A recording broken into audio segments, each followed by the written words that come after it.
سورة الحاقة۔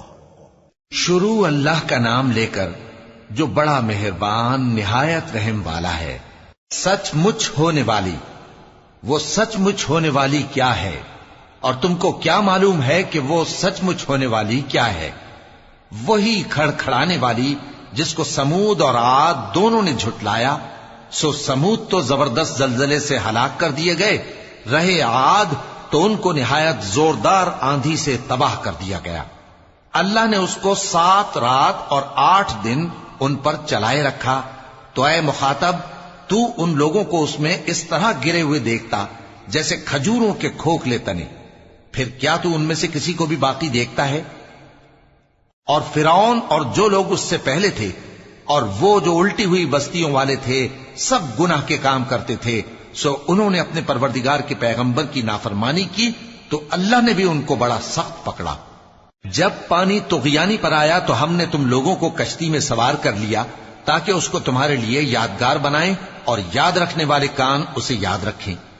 پھر جب سور میں ایک بار پھونک مار دی جائے گی اور زمین اور پہاڑ دونوں اٹھا لیے جائیں گے، پھر ایک بار ہی توڑ پھوڑ کر برابر کر دیے جائیں گے، تو اس روز ہو پڑنے والی یعنی قیامت ہو پڑے گی، اور آسمان پھٹ جائے گا تو وہ اس دن کمزور ہوگا، اور فرشتے اس کے کناروں پر ہوں گے، اور تمہارے پروردگار کے عرش کو اس روز 8 فرشتے اپنے اوپر اٹھائے ہوں گے۔ اس روز تم لوگ سب پیش کیے جاؤ گے اس طرح کہ تمہاری کوئی پوشیدہ بات چھپی نہ رہے گی۔ اب جس کا اعمال نامہ اس کے داہنے ہاتھ میں دیا جائے گا، وہ دوسروں سے کہے گا کہ لیجئے میرا نامہ اعمال پڑھیے، مجھے یقین تھا کہ مجھ کو میرا حساب کتاب ضرور ملے گا۔ پس وہ شخص من مانے عیش میں ہوگا، یعنی اونچے باغ میں جس کے میوے جھکے ہوئے ہوں گے۔ ان سے کہا جائے گا کہ جو اعمال تم ایام گزشتہ میں آگے بھیج چکے ہو، ان کے عوض مزے سے کھاؤ اور پیو۔ اور جس کا نامہ اعمال اس کے بائیں ہاتھ میں دیا جائے گا تو وہ کہے گا اے کاش مجھ کو میرا اعمال نامہ نہ دیا جاتا اور مجھے معلوم نہ ہوتا کہ میرا حساب کیا ہے۔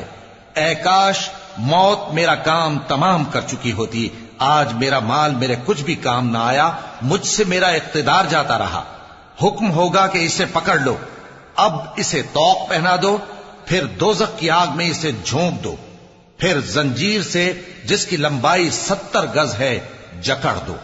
یہ نہ تو اللہ عظمت والے پر ایمان لاتا تھا اور نہ فقیر کے کھانا کھلانے کی ترغیب دیتا تھا، سو آج اس کا بھی یہاں کوئی دوست نہیں اور نہ اس کے لیے کوئی کھانا ہے سوائے زخموں کے دھون کے، جس کو گناہگاروں کے سوا کوئی نہیں کھائے گا۔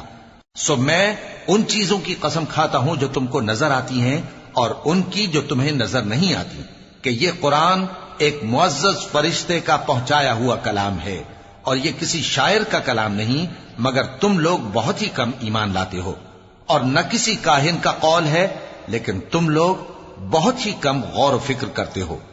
یہ رب العالمین کا اتارا ہوا ہے۔